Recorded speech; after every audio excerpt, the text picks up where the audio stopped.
Growing up, we had one of those old stereo record player furniture pieces. I put a Beatles record in it and heard that extreme panning for the first time, and it blew me away. I used to love the oldies station, and I made mixtapes off of the radio. She'd get a hall pass and we'd hide in the back of Jackie. Originally, when I picked up the guitar, I just wanted to play guitar. And I liked hair metal in the 80s and all that.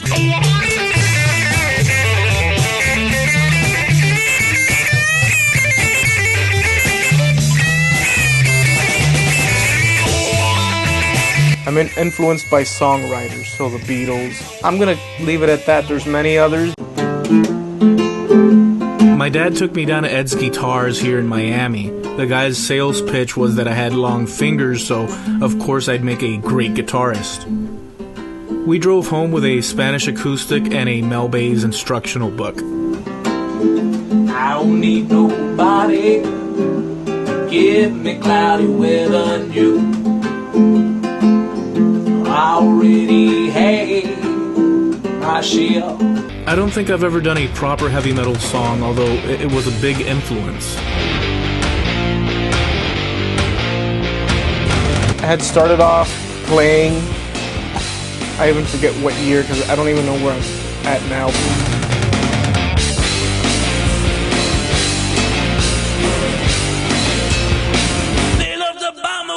I have a lot of unfinished songs just collecting dust. You told your mama you'd be studying at a friend's house, but you got tickets for a sweaty rock dive bar. When she found out you took the key, jumped out the window. What kind of girl steals a road man's boxcar? I have this unfinished one called Love Is Like a Heart Attack. I really dig the vibe of it, but I can't find myself, just to finish it.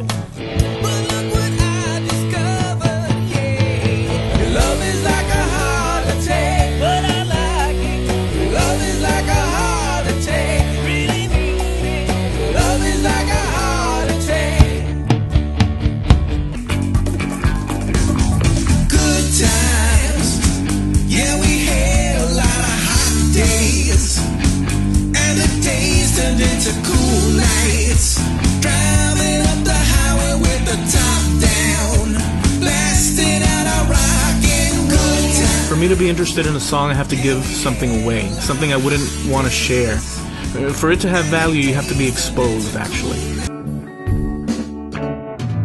Nobody loves me. I've grown accustomed to laugh if you want, but leave.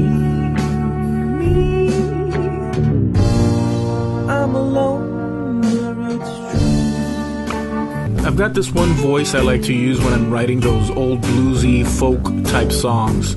Sort of like Louis Armstrong with that scratchy voice. In that feel, at least. All of the time when I come home, we knock boots and bone. I made you cry. Things got bad. I started drinking wine. I'd stay out all night. I don't blame you, I'm a mean operator, and I'll pay for my crimes. I got my pantyhose. I guess I'm out the door. So stick around and you will see. No mama told you not to talk to me.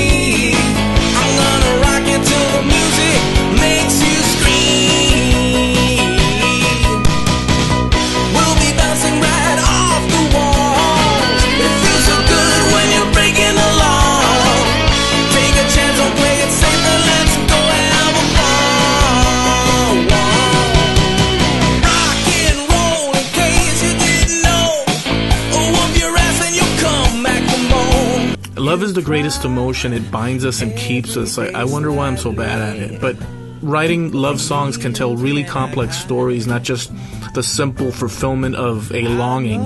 There's struggles and twists along the way. So love songs can have a range of situations that make for an interesting musical piece, a story. I'm the man to make it alright.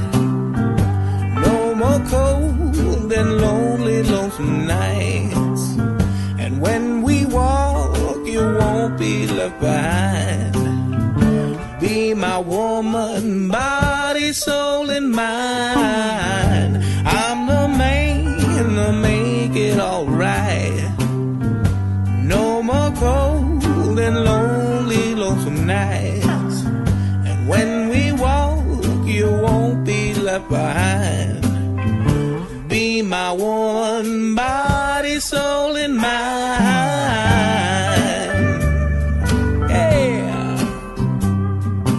I think some people misunderstand the range of possibilities in songwriting. Sometimes you write from real life or take little pieces from real life and then mix it up with stories not directly from the writer's experience. Some songs are fiction and some are non-fiction, and others are a complete combination from many different places, including themes we find in popular culture. Many times you write and end up telling a story totally different from what you expected. Tell a lie, tell a lie, tell a lie, very well, very well, very well, very well. Tell a lie, tell a lie, tell a lie, very well, very well, very well, very well. You can spew words from your filthy little mouth, but you know it only hurts yourself. You breathe it, you know it, you live it, you own it.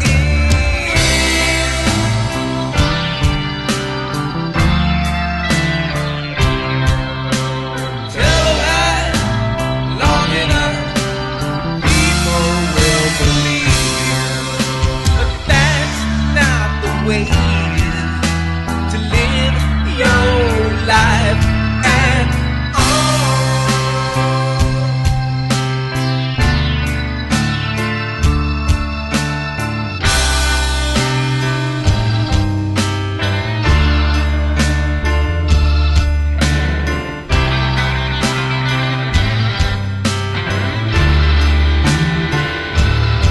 The thing about the blues is that it's raw and unvarnished.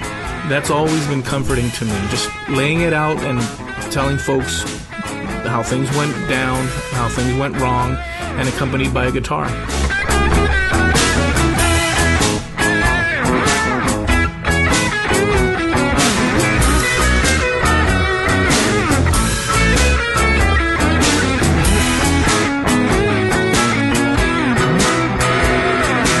I wrote a blues number called Wife Beater Blues. The story is about a dude that comes home each day and, well, he's getting the notion his wife has been messing around, so at some point things get a little bit handsy and he ends up getting tossed in jail after things, went ugly. You don't love me, baby, I don't blame you at all. You don't love me, baby, I don't blame you at all.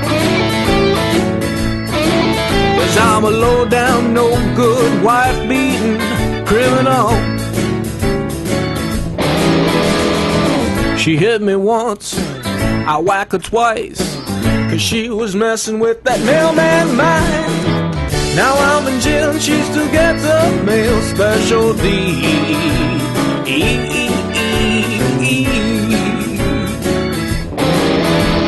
I wanted to write something totally different than I've done, so I came up with this song called Life is a Trip, but what's the meaning, baby? The idea was to write whatever imagery and words came to mind, and so I also nudged things a bit more by singing all of the verses with falsetto.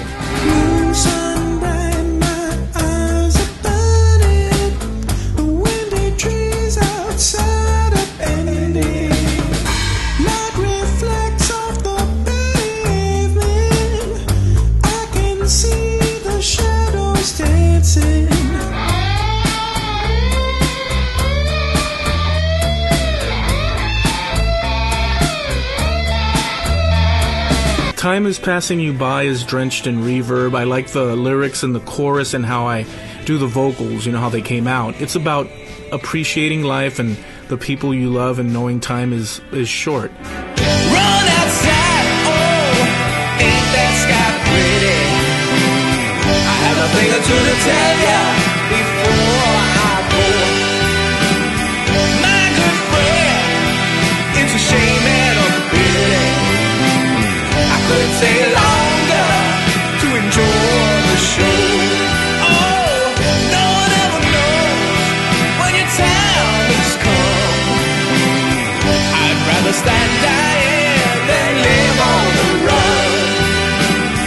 Don't question my love for you now.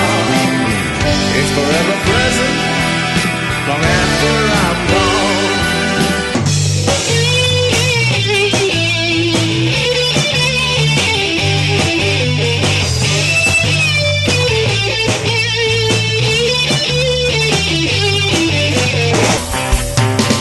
She's a streetster,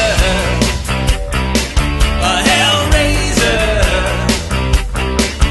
dressed in leather, so much fun. Round about 9, she's out the door blind. When will you see her again? Your guess as good as mine. Yeah! I wanted to write a Robert Johnson Crossroads story, and it's a very iconic theme. And I created a story off of that idea where a musician had years ago sold his soul, and where this song picks up is when his contract, that musician's contract, is due. So he's playing in a dive bar somewhere in the South, and the hellhounds are catching up to him. So he tries to run, but things turn for the worst, and then he goes and gets inside of a church, and then out the back window he lands in a cemetery. The hounds catch up to him, and the whole song unfolds from there. Mason-Dixon line. I thought that I'd be safe this time, but I'm set to take me down to hell.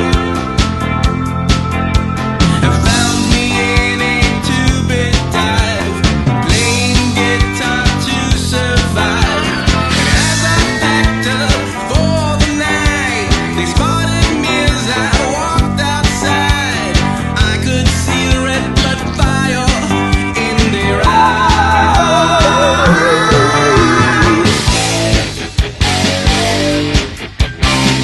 You know the reaper's on your trail. You better run before you catch hell.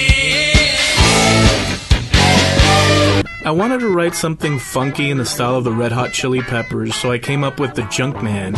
And it's got some cool guitar parts, panned left, right, wah-wah effect, along with some nice vocals as well. I like how it came out. So I had Ramses record some drums with me while I played guitar, but what I did was I used that as a guide and then just remixed, grabbed parts of Ramses' drums from a song that he had no idea that he thought the song was going to be one thing, and we were just jamming it out. And so I took the pieces, the parts, and sliced them and diced them, creating the performance. Little risky business, baby. That's what the Junkman's for.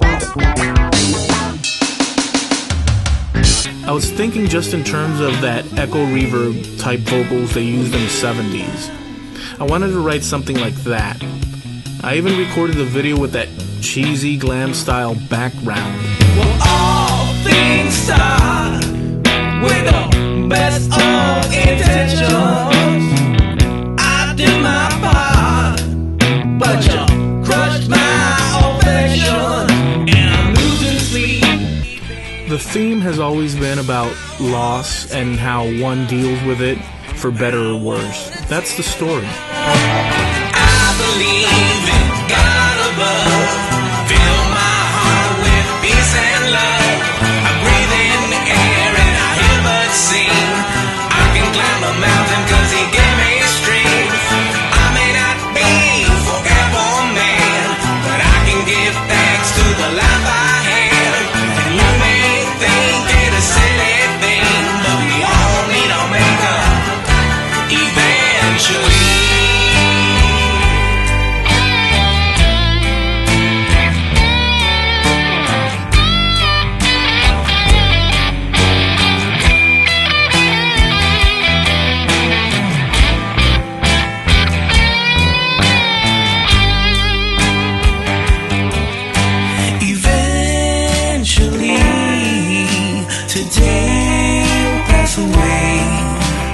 romance.